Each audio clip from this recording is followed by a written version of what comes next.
The desert was endless under the burning sun. Waves of heat rose from the sand like water that could never be touched. Omar walked slowly up a dune, his boots sinking with each step. His clothes were covered in dust, and his scarf was wrapped around his face to keep the dry wind from burning his skin. He had been leading his small team for weeks, digging in a place where no one else had thought to search. Many said it was foolish to work so far from the famous pyramids. But Omar had studied old maps and stories from the villages near the desert's edge. They spoke of a forgotten ruler, a pharaoh whose tomb was never found. The work was slow and tiring. The team lived in tents, eating simple food and drinking water brought in barrels from the nearest town. At night, the desert grew cold and the wind howled, but no one wanted to leave. They believed that something was buried here, something that had been lost for thousands of years. One morning, just after sunrise, a worker named Rafi called out. His shovel had struck stone under the sand. The sound was sharp and hollow. Omar hurried to the spot and began clearing the area with his hands. Bit by bit, a large flat surface appeared. It was made of sandstone, carved, with faint lines that were hard to see under the dust. The team worked together to uncover the whole surface.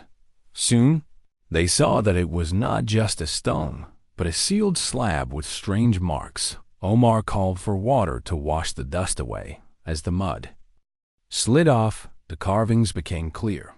They were hieroglyphs, the picture writing of ancient Egypt. Omar could read some of them. Though the style was older than most tombs he had studied, the words spoke of a ruler who was not named. It told of a gift from the sky that brought great power to the pharaoh. It warned of death to any who touched it without his blessing. The last line said that the gift had been sealed away for all time. Rafi looked nervous. He asked if they should stop digging, but Omar smiled, telling him that every tomb had warnings meant to scare thieves. The real danger, he said, was leaving such a discovery hidden forever. With ropes and wooden beams, they lifted the slab. Beneath it was a narrow stairway leading into darkness. The air that came from below was hot and dry, smelling of dust older than history. Omar lit a torch and stepped down carefully. The others followed, their footsteps echoing on the stone steps. The stairs ended in a small chamber.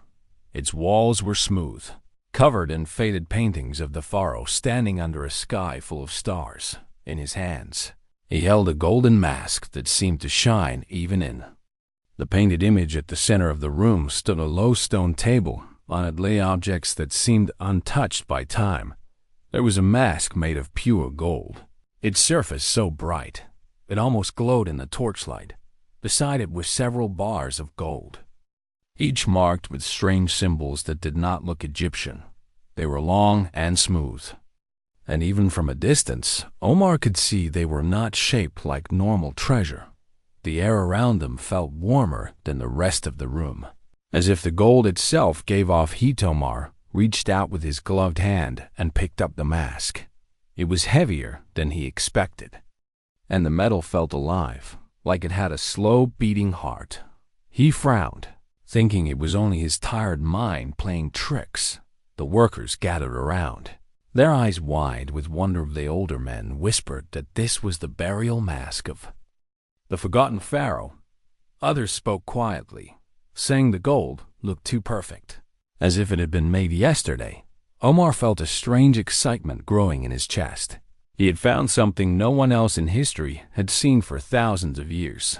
They packed the mask and bars into padded cases, treating them with great care.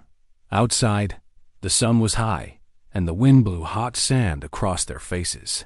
Omar ordered the cases to be placed in the largest tent for study. The gold seemed to hum faintly even through the thick cloth. Some of the team joked that they could already feel its curse. Omar laughed, but deep inside, a small part of him felt uneasy. That night, the camp was alive with talk. Some of the workers wanted to return to the city at once and sell the gold to the highest bidder. Others wanted to hide it until they knew more. Omar said it would be studied and placed in a museum where the world could see it. No one mentioned the warning written on the slab. It hung in their minds like a shadow they could not name in the quiet hours before dawn. Omar sat alone in his tent, staring at the mask. Its eyes seemed to watch him, though he knew it was only gold. Still, he could not shake the feeling that it was more than treasure. Somewhere deep inside, he felt that the gold was waiting. The morning after the discovery was cooler than usual. A pale light spread over the desert, and the air smelled of dry stone and dust. Omar woke early, feeling a mix of pride and unease. The golden mask and bars lay inside the main tent, locked in a wooden crate. He had slept badly, waking often with the strange feeling that someone was watching him. But each time he opened his eyes, the tent was empty and still. The camp was quiet except for the soft clinking of tools and the low voices of the workers preparing breakfast. Karim, a strong young man who had joined the team only 2 months ago, was in charge of checking the supplies. Omar liked Karim for his quick smile and steady work, but Karim was also curious, always asking questions and sometimes taking risks as the sun climbed higher. Omar gathered the team to plan their next steps. They needed to map the chamber under the slab, photograph the paintings, and record the inscriptions. The gold would be studied later in detail, but for now, it was to be handled only with gloves and care. When the meeting ended, Karim stayed behind in the main tent to put away some tools.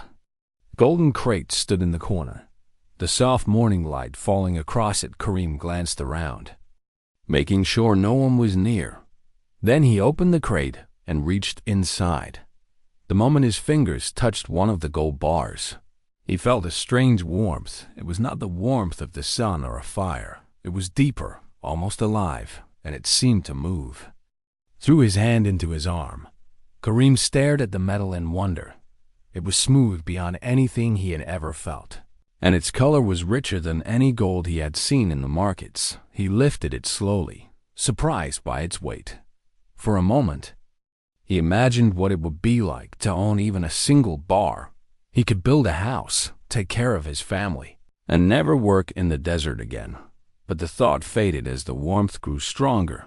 It was now spreading to his chest, making it hard to breathe. Omar entered the tent. Just then Karim quickly set the bar back and closed the crate.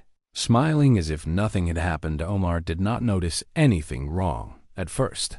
He told Karim to join the others at the dig site and left to check the equipment. By midday, the sun was burning overhead and the work was in full motion. Karim was helping to draw a map of the underground chamber when his hands began to shake. He wiped his forehead, thinking it was only the heat, but his skin felt cold. Rafi asked if he was all right, but Karim laughed it off and said he only needed water. An hour later, Karim dropped his pencil when he bent to pick it up. His vision blurred and the ground seemed to sway beneath him.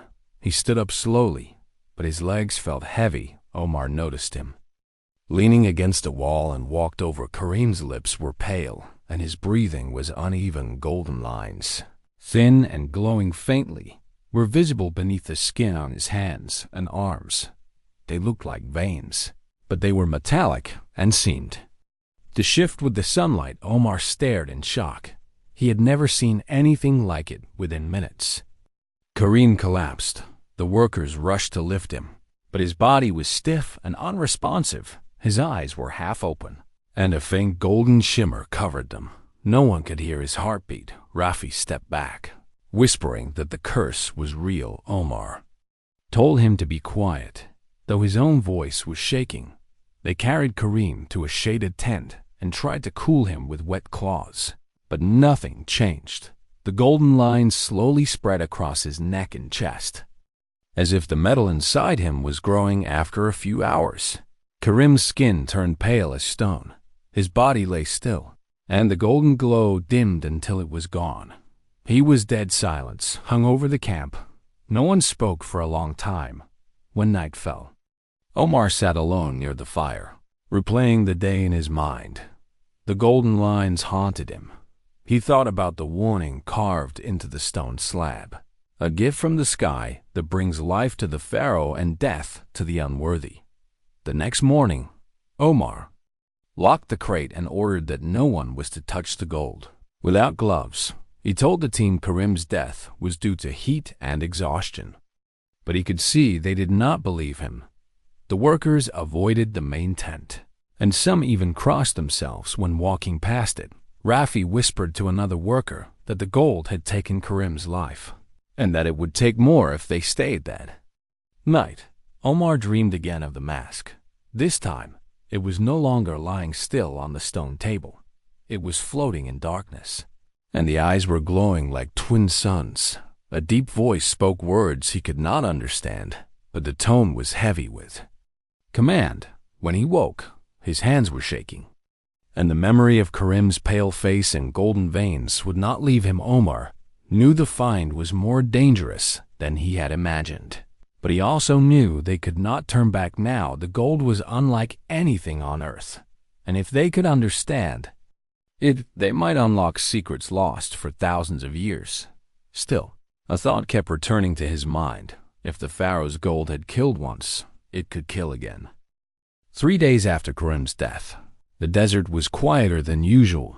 The workers moved slowly, speaking in low voices, as if afraid to wake something that slept beneath the sand. Omar tried to keep the team focused on mapping the chamber, but he could see the unease in their eyes. The crate holding the mask and bars remained locked in the main tent, yet its presence was felt everywhere. Some swore they could hear a faint humming sound at night, like a distant drumbeat. Others said they dreamed of a golden face watching them in silence. On the morning of the 4th day, a dust cloud appeared on the horizon. It grew larger until Omar could see several vehicles approaching. The lead jeep stopped at the edge of the camp, and a woman stepped out. She was tall, with sharp eyes that missed nothing, and her dark hair was tied back neatly. She introduced herself as Dr. Lila, sent by the Global Heritage Council after hearing of Omar's discovery. With her came 2 assistants and a small team of scientists, carrying cases of equipment. Omar was not surprised they had arrived so quickly. Word of such a find would travel fast, and the council would want to ensure it was handled properly. Still, he wondered if they knew the real danger. He decided not to mention Karim's strange death just yet. Instead, he led them to the main tent. When Dr. Lila saw the mask, she did not speak at once. She moved slowly around it, her eyes fixed on the gold. As though it were alive, her assistants set up instruments to measure temperature, density, and radiation. One of them, a young man named Idris, frowned when his device gave a reading he did not understand. He checked it twice, then showed it to Lila. Omar caught only a few words, something about energy levels being far higher than any natural metal should have. Lila asked if the gold had been exposed to sunlight before they found it. Omar told her it had been buried deep underground for thousands of years. Her expression grew thoughtful. She explained that the gold was giving off a faint not a sound they could hear with their ears, but a vibration that her instruments could detect. It was steady, like a heartbeat, and far too regular to be natural. Omar felt a cold weight in his stomach. He remembered the warmth he had felt when first holding the mask. It had not been his imagination. The gold was alive in some way that evening. Lila examined the symbols on the bars. They were not Egyptian hieroglyphs, though a few shapes were similar. She believed they were part of an unknown writing system. Her theory was that the gold had not been mined on Earth at all. Instead, it might have come from a meteor or another source beyond the sky. Omar listened, uneasy. The idea matched the words on the slab, the gift from the sky, but it also meant they were dealing with something far older and stranger than they had thought. Later, Omar finally told Lila about Karim's death. He described the golden lines that had spread under his skin and how the glow had faded only after his body stopped breathing. Lila listened without interrupting, her eyes serious. When he finished, she asked why he had not mentioned it sooner. Omar said he had hoped it was something else, something normal, but now he knew it was not. The next morning, Lila decided to run a simple test. She placed one of the gold bars inside a glass container and brought it into the sunlight. At first, nothing happened, but after a few minutes, the instruments began to record a rise in temperature, even though the gold had been in the shade moments before. The humming grew stronger, and the readings showed a faint electromagnetic field forming around the Baromar. Noticed that the workers standing near the tent's entrance were stepping back. They whispered to each other, crossing their arms over their chests as if for protection. Lila, however, leaned closer, studying the gold with fascination.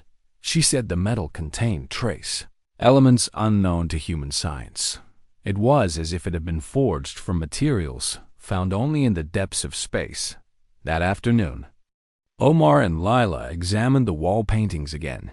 The pharaoh in the images stood beneath a sky filled with stars arranged in a pattern. Omar realized he had seen that pattern before in a book of astronomy. It was the constellation Orion. One painting showed the pharaoh holding the mask while beams of light flowed from it into his body around him. Other figures lay on the ground, their skin marked with golden lines. Omar felt a chill as he understood what it meant. The pharaoh had been the only one who could survive the touch of the gold at night. The wind howled outside the camp. Omar could not sleep, so he walked past the main tent. He stopped when he heard something strange.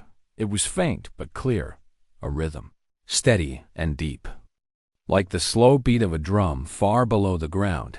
He opened the flap and stepped inside. The gold was still locked in the crate, yet the sound seemed to come from it. He stood there for a long time, listening, until the hair on his arms rose. When he returned to his tent, Lila was waiting. She said she had been studying the data and believed the gold's hum was not random.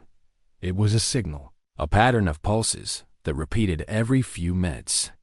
Too precise to be an accident. If she was right, then the gold was not just reacting to sunlight. It was trying to communicate. Omar asked who it could be calling after so many centuries. Lila looked toward the dark desert beyond the camp. She said she did not know, but whatever it was, it might not be far away the next day. The tension in the camp grew. Some workers refused to go near the main tent at all. Others asked to leave, saying the treasure was cursed.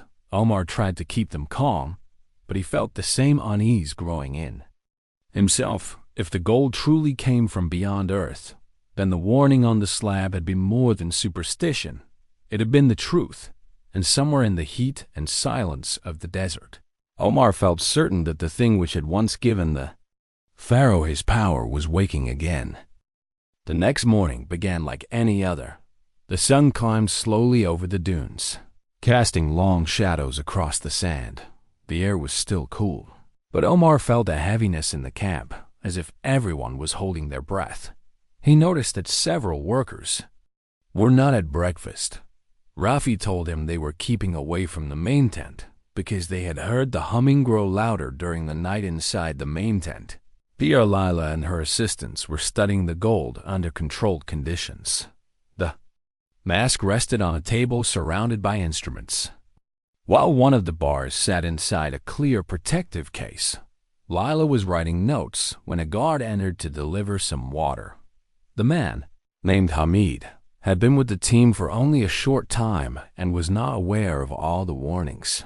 As he placed the water down, his sleeve brushed the edge of the mask. It was only for a second, but his skin touched the gold hum and froze. His hand resting on the table, he pulled it back quickly and looked around. Embarrassed, he said it felt warm, but nothing more. Lila frowned and told him to wash his hands at once. Hamid laughed nervously and left the tent, but Omar noticed a faint golden shimmer on the back of his hand. By midday, Hamid was sitting in the shade near the supply tent, his head in his hands. Omar went to check on him and saw the golden shimmer had spread across his fingers. It formed thin lines like veins under the skin. Hamid said he felt strange, as if his heart was beating too fast. Sweat ran down his face even. Though the shade was cool, within an hour, the lines had reached his wrist, and the glow was stronger. Lila rushed to examine him. Using a portable scanner, the device showed patterns moving under Hamid's skin, tiny shapes too small to see without magnification. They moved like a swarm, Spreading through his blood, Lila told Omar that they were not natural. They were microscopic machines, smaller than dust. Working together inside his body, Omar felt a chill. The gold was not cursed in the way old stories claimed. It carried something alive, but mechanical. Something that could change a person from the inside. As the afternoon passed, Hamid's condition worsened. He began to breathe heavily, his eyes unfocused. The golden lines spread to his neck, glowing faintly even in the daylight. His skin felt hot, and when Lila checked his pulse, it was unsteady. She told Omar they needed to isolate him away from the others. They moved Hamid to an empty tent at the far edge of the camp. 2 workers stood guard outside, their faces pale. Everyone remembered what had happened to Karim, and whispers spread quickly. Some said Hamid would be dead before morning. Others feared he might change into something else entirely. That night, the humming from the gold grew louder than ever. It was not just a sound, it could be felt in the bones.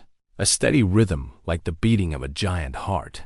The workers could not sleep, and some began to pack their belongings, ready to leave at first light. Omar tried to convince them to stay, but his own voice lacked confidence. Just before dawn, a shout came from Hamid's tent. Omar and Lila ran to see what had happened. The guards stood frozen, staring inside with wide eyes. Hamid was lying still, his skin pale, but the golden lines were brighter than before. For a moment, it seemed they were pulsing in time with the humming from the main tent. Lila stepped closer, shining a light on his face. His eyes opened suddenly, but instead of their normal dark color, they were filled with a metallic gold. He looked at her without blinking and spoke in a voice that was not entirely his own. The words were strange, ancient, and heavy with command. Omar recognized some of them from the carvings in the chamber below the slab. Then, just as suddenly, Hamid's body went limp. The glow in his veins faded, and his chest stopped moving. He was gone. The camp fell into silence. Lila ordered that no one else should enter the main tent without her permission. She explained to Omar that the microscopic machines, nanotech, were likely left behind by whoever had brought the gold to Earth. They could have been designed to interact with the Pharaoh's body in some special way, keeping him alive. But to anyone else, they acted like an infection, rewriting the body until it failed. Omar asked why the gold seemed to be killing faster now than it had with Karim. Lila said it might be because the gold was waking up. When buried underground for centuries, the machines were dormant. Now, after days in the sunlight, they had become active and stronger. The rest of the workers gathered their things and left before sunset. Only Rafi stayed, refusing to abandon Omar, though his eyes were full of fear. That night, the camp was quiet, but the desert itself felt alive. The humming came in slow, steady waves, and sometimes Omar thought he could hear faint whispers carried on the wind. He knew they were imagining it, or at least he hoped so, but it felt as if the gold was calling out to someone. Somewhere as he sat by the dying fire, Omar thought about the warning on the slab again, a gift from the sky that brings life to the Pharaoh and death to the unworthy. He realized they had only begun to see what that meant, and deep inside, he feared that the gold's true purpose had nothing to do with treasure at all. The camp felt empty without most of the workers. Only Omar, Rafi, Dr. Lila, her 2 assistants, and the 2 remaining guards stayed behind. The air was still, and the desert seemed to watch them with silent eyes. Omar tried to keep his focus on the research, but the humming from the gold never stopped. It was like a slow heartbeat inside the earth, reminding them that the treasure was not just metal, it was alive. Lila spent hours studying the strange symbols carved into the gold bars. She compared them to the markings on the walls of the underground chamber. Late one evening, she called Omar and Rafi into the tent. Her table was covered with notes, sketches, and photographs of the carvings. She explained that the symbols on the gold were not random. They were part of a repeating pattern that formed a map. When she compared this map to the night sky, The pattern matched the constellation Orion. Omar leaned closer, remembering the wall paintings of the pharaoh standing under the same star pattern in the painting. Beams of light had flowed from the mask into the pharaoh's body, while others around him lay on the ground, marked with golden lines. Lila believed the gold was part of something that had come from the stars. It was not mined in Egypt, but instead had fallen to Earth from space. The story carved on the walls was not only history, it was a record of first contact. Thousands of years ago, something from the Orion system had arrived, carrying technology far beyond anything humans could create. Omar listened carefully as she continued. She believed the microscopic machines inside the gold were a form of alien biotechnology to the pharaoh. They might have appeared as a divine gift, giving him great strength or even extending his life, but to anyone else, they were deadly. The ancient warning had not been superstition. It was the truth. Rafi, who had been silent, finally spoke. He asked why the machines would harm others, but help the pharaoh. Lila said it could be that the machines were designed to bond with only one genetic pattern. The pharaoh's anyone else would be rejected, the machines rewriting the body until it failed. In her view, the pharaoh might have been chosen as a host for a purpose the aliens never explained. As they spoke, Omar could not stop thinking about something else. If the gold had been sent from the Orion system once, could more still be out there? And if the humming was truly a signal, then perhaps it was calling to its makers. Even now, that night, Omar stood outside the main tent and looked up at the stars. Orion shone brightly above the desert. The 3 stars of the Hunter's Belt seemed to align perfectly with the way the gold's markings were arranged. It was as if the treasure itself was pointing. The way home the next morning, Lila decided to test a theory. She placed one of the gold bars in direct sunlight and connected her instruments to measure the signal it gave off. As the minutes passed, the humming grew stronger, and the readings began to form a repeating wave pattern. She compared it to known communication signals and found it too precise to be random. It was sending a message. Omar felt a deep unease. If the message was going out into space, then it was no longer just their secret. Whoever or whatever had sent the gold to Earth might know it had been found by midday. Rafi called them to the edge of the camp. In the distance, a thin sandstorm was moving slowly across the horizon, but within the storm, Omar thought he saw shapes tall, thin outlines that flickered and vanished like heat mirages. He rubbed his eyes, telling himself it was only the wind, but a cold feeling stayed in his chest. Back in the tent, Lila continued to study the signal. She discovered that the message repeated every 4 minutes, and each time it ended with a long pulse before starting over. She believed this final pulse might be a kind of signature, something that told whoever was listening that the source was the same one from long ago. As the sun set, the desert cooled. Omar and Lila sat by the fire, speaking quietly, so Rafi could not hear. Omar asked what would happen if the signal was answered. Lila admitted she did not know. It could be a peaceful meeting, or it could bring danger beyond their imagining. She reminded him that the machines inside the gold were powerful enough to kill instantly. If whoever sent them returned, their purpose might not be kind. That night, Omar dreamed again. He saw the pharaoh sitting on a golden throne, his skin marked with faint lines of light. Behind him stood tall, shadowy figures with eyes like stars. The pharaoh raised the mask to his face, and the shadow spoke in the same ancient voice Omar had heard from Hamid before he died. When Omar woke, the sound of the humming was louder than ever, and the stars of Orion were bright through the tent's thin cloth. The next day, Lila told him they needed to decide what to do with the gold. If the signal kept going out, it could bring whoever made it back to Earth. Omar felt torn. The historian in him wanted to preserve it for study, but the human in him feared what might happen if the call was answered. Rafi overheard them and stepped closer. He said simply that no treasure was worth the lives it had already taken. His voice was quiet but steady, and Omar saw the truth in his eyes. Still, Destroying the gold would not be easy. Lila had already tested it with fire, acid, and heavy pressure. Each time, the surface repaired itself instantly, as if the machines inside could rebuild the metal without limit. The only real option might be to send it far away, so far that it could never return. Omar looked again toward the night sky that evening. The stars of Orion glowed like watchful eyes, and the thought came to him like a whisper in the dark. Maybe the gold had not been lost to time at all. The decision was not made in one moment. It grew slowly over the next 2 days as Omar, Dr. Lila, and Rafi discussed the danger of keeping the gold.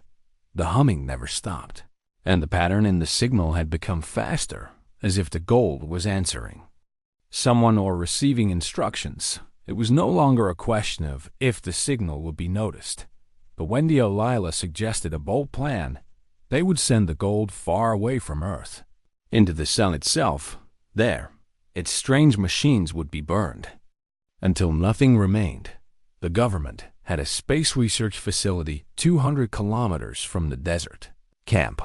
With the right permissions, they could use one of the rockets for the mission. Omar was not sure if the council or the authorities would allow it. Such treasure was beyond price, and many would want to keep it for study or display. But Lila was firm. She reminded him of Karim and Hamid, of the glowing lines under their skin, and the way the gold repaired itself instantly if it could not be destroyed on Earth. It had to be sent to a place where even its makers could not save it that night. The camp felt colder than usual. The wind carried fine sand that whispered against the tents. Omar lay awake listening to the humming from the main tent. It seemed louder now, with a low vibration that made the canvas walls tremble slightly. Sometimes it rose and fell like a voice trying to speak in a language too deep for human ears. By morning, Lila had contacted the space facility through a secure channel. The message was brief and careful, describing the gold as dangerous material of unknown origin that needed safe disposal. The reply came hours later. Permission was granted. A rocket launch was scheduled for 3 days ahead, and they were to bring the gold under guarded transport. The following day, they began packing the gold into a special container lined with layers of shielding. It was heavy, and every movement of it made the humming change pitch, as though the gold knew it was being moved. Rafi avoided looking directly at it, his face tight with unease. Omar felt the same, but forced himself to focus on the work. That night, the real trouble began. The gold started to pulse, not just with sound, but with waves of invisible force. Their radios crackled with static, and the camp's electric lights flickered. One of the guards reported that his wristwatch had stopped and would not start again. Lila said the gold was interfering with electronics, something she had feared might happen if it felt threatened later. As Omar checked the perimeter, he saw 2 of the remaining workers standing near the main tent. They were staring at the container, their faces blank, lips moving silently as if speaking to someone unseen. When he called out, they turned slowly toward him, their eyes reflecting faint gold in the moonlight. They walked away without answering, disappearing into the shadows between the dunes. In the morning, they were gone, leaving their belongings behind on the final night before departure. The gold's pulsing grew so strong that the ground under the tent seemed to beat with it. Omar could feel it in his chest, like another heart inside his body. Lila warned that if it kept increasing, it might be broadcasting its location more clearly than ever before. The thought made sleep impossible. Before dawn, they loaded the container into the back of a covered truck. 2 guards took positions in front, while Omar, Lila, and Rafi sat in the back beside the container.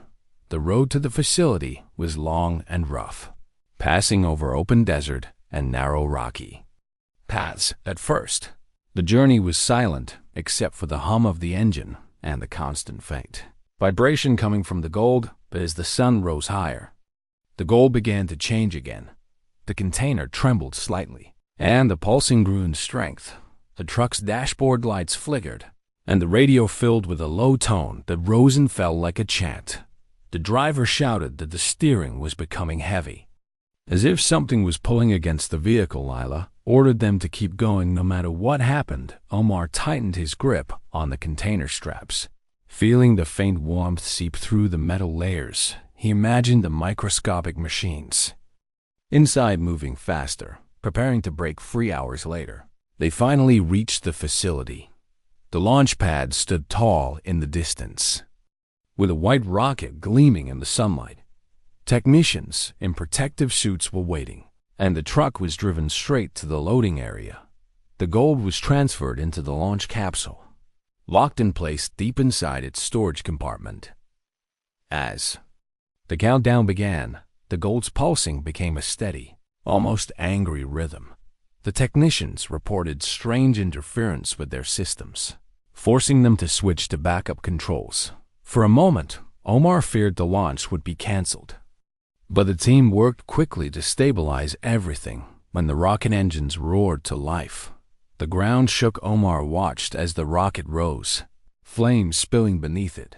The sound drowned out the humming for the first time in days. The capsule carrying the Pharaoh's gold climbed higher and higher until it vanished into the bright sky. Only then did Omar feel the tension ease in his chest. The air seemed lighter, and the faint vibration in the ground was gone. Rafi let out a long breath, as if he had been holding it the entire time. But that night, as Omar lay in the guest quarters of the facility, he dreamed again. He was standing in a hall of black stone, under a sky filled with strange stars. The Pharaoh was there, seated on his golden throne, but his face was hidden by the mask. When he spoke, the voice was deep and slow. Carrying the weight of ages, it said only one thing: "We are coming." Omar woke with a start, the words still echoing in his mind. The gold was gone, but he could not shake the feeling that the signal had already reached its destination.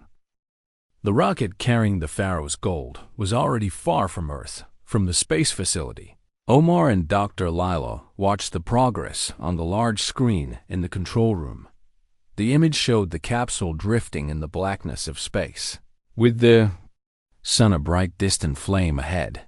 The technicians worked quietly, their voices low as if they too felt the weight of what they were doing for the first day. Everything went smoothly. The capsule followed its planned course, and the faint readings from inside showed no sign of damage to the container. The gold was silent now, or at least its pulse was too faint to detect. Rafi said it was like the creature inside a trap, waiting for the right moment. Omar hoped it was only his imagination. By the second day, small changes began to appear. The sensors picked up bursts of strange energy from the capsule. They were brief but strong, and no one could explain them. Lila feared the gold was trying to send one last message before it reached the sun. Omar said nothing, but he remembered his dream of the Pharaoh's voice saying, "We are coming." On the third day, the sun filled almost half of the capsule's forward view. Its light was so bright that the camera had to be shielded.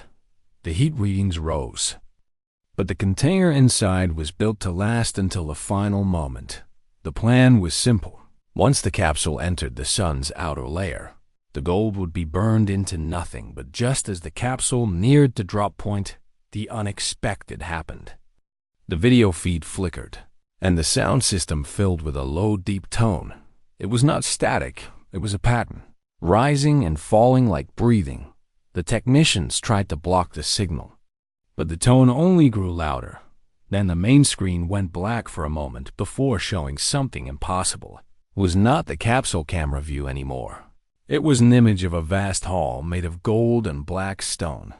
The ceiling stretched high above, and rows of tall figures stood like statues on either side. At the far end was the golden throne, and upon it sat the Pharaoh. He was still wearing the mask, but his eyes shone like small suns. When he raised his hand, the tone in the speaker stopped, replaced by a slow, deep voice. It was the same voice from Omar's dream. "You send my throne into the fire, but the fire is mine. We burned worlds before yours was made." No one moved. The voice was not in the room, It was in their minds, filling their thoughts with heavy images, vast ships drifting through stars, cities of gold floating in space, and armies marching across black deserts. Then, as suddenly as it began, the image was gone.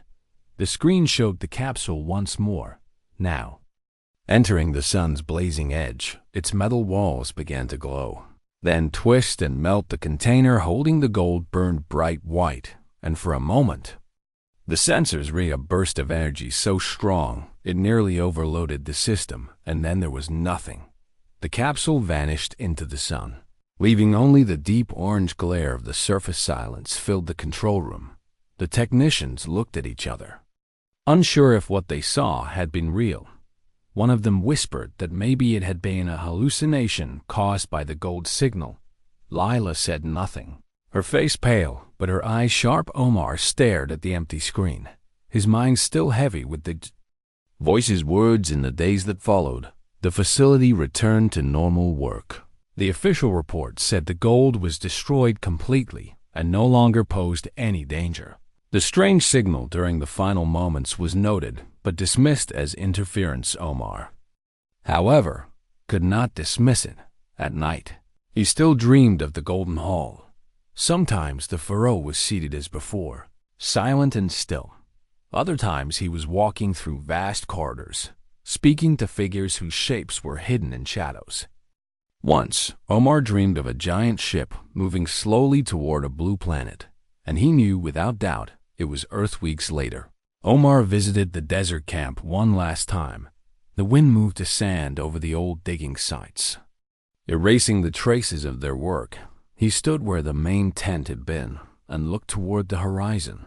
The sky was clear, and the silence of the desert was deep. But then he heard something faint, a low hum. Far away, it was not the same as the gold's pulse, but it was close enough to make his skin tighten. It seemed to come from beneath the ground, from somewhere they had not dug. Omar did not move closer. He knew that if he did, he might see something shining under the sand, and if he touched it, the story would begin again. Instead, he turned away and walked back toward the waiting jeep. The wind rose behind him, carrying the whisper of the desert across the dunes. It sounded almost like words in a language too old to understand. As he drove away, the sun dipped low in the sky, turning the sand into rivers of gold, and far above, beyond the clouds, a small point of light moved slowly across the stars. Omar did not look up, but he knew it was there somewhere in the endless dark. The Pharaoh's eyes were still watching.